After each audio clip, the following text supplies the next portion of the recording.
এইবোৰ হেমন্ত বিশ্ব শৰ্মাৰ ঠাই মই ক্ষমা খুজিছোঁ যাতে মোৰ ল'ৰা তাক আনি দে। একবাৰে কাৰণে ক্ষমা খুজিছোঁ মোক যাতে আনি দে চলিতাক। মই একবাৰে কাৰণে চাবা খোজোঁ তাৰ মুখখন।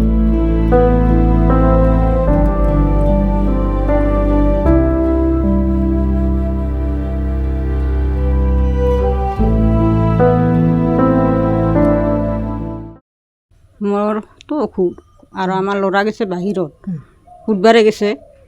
বুধবাৰে তাতে যায়ে নাপালোঁ। ৰাস্তাতে মানে কি অঘটন ঘটিল এতিয়া আৰু আমিহে জানিব আৰু ভগৱানে জানিব, সিতাতো মই নাজানো। এইবোৰ হেমন্ত বিশ্ব শৰ্মাৰ ঠাই মই ক্ষমা খুজিছোঁ যাতে মোৰ ল'ৰা তাক আনি দে। একবাৰে কাৰণে ক্ষমা খুজিছোঁ মোক যাতে আনি দে চলিতাক। মই একবাৰে কাৰণে চাবা খোজোঁ তাৰ মুখখন।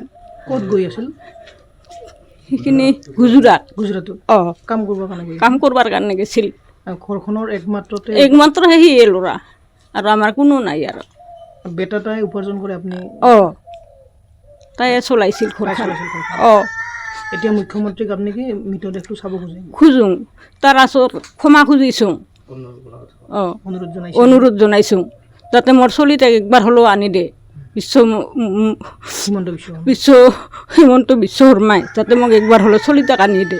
আৰু মোৰো ইফালে অসুখ। আপোনাৰ অসুখ? মোৰো ইফালে জণ্ডিছ হৈ আছে। আপোনাৰ অসুবিধা হ'ব? অসুবিধা হৈয়ে আছে বৰ্তমানলৈকে, অসুবিধা বহুত অসুবিধা। এই নোহোৱা হ'ল সেই চলিতাক মানে মোক একবাৰ মুখখন চাবৰ কাৰণে আনি দিলে মই সেই তাতে শান্তি পাম। বৰহলা 2 নং গাঁৱৰ বিকাশ ৰায় যোৱা 25 তাৰিখে কাম সূত্ৰে, যিহেতু দুখীয়া ঘৰৰ ল'ৰা আৰু একমাত্ৰ ঘৰৰ এজনেই ল'ৰা, কাম সূত্ৰে গুজৰাটৰ ফালে ঢাপলি মেলিছিল কিবা কোম্পানীত কাম কৰোঁ বুলি। কিন্তু যাই থকা অৱস্থাতে ট্ৰেইনত যাই থকা অৱস্থাতে কি হ'ল, পৰিলে না কিহে হ'ল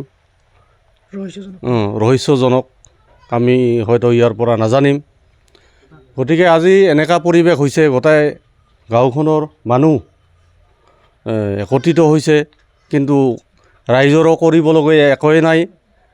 পৰিয়ালটো এনেকুৱা অৱস্থা, আজি কেইবা বছৰ আগতে আই ৱাইৰ ঘৰ এটা পাইছিল, তাতে কোনো ৰকম মানে কৰি মেলি খাই আছিল।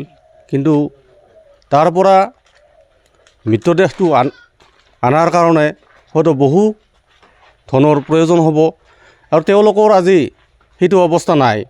গতিকে অসমৰ মাননীয় মুখ্যমন্ত্ৰী তথা অসম চৰকাৰক তেওঁলোকে অনুৰোধ জনাইছে আৰু তেওঁলোকৰ লগতে আমিও অনুৰোধ জনাইছোঁ, এই দুখীয়া পৰিয়ালটোক এই মৃতদেহটো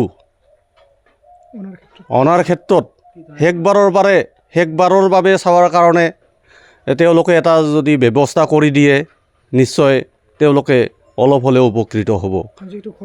যিহেতু ঘৰখনৰ একমাত্ৰ উপাৰ্জনকাৰী ল'ৰা এটাই আছিল। গতিকে আজি বুঢ়ী মাকে কেনেকৈ চলিব, সেইটো এটা সমস্যা আহি গৈছে। তথাপিতো শেষবাৰৰ কাৰণে যদি নিজৰ পুত্ৰৰ মুখখন এবাৰ চাব পাৰে, তাৰ ব্যৱস্থা কৰি দিয়ে, তাৰ কাৰণে আমি অসম চৰকাৰক গাঁওবাসীৰ পৰা আমি অনুৰোধ কৰিছোঁ।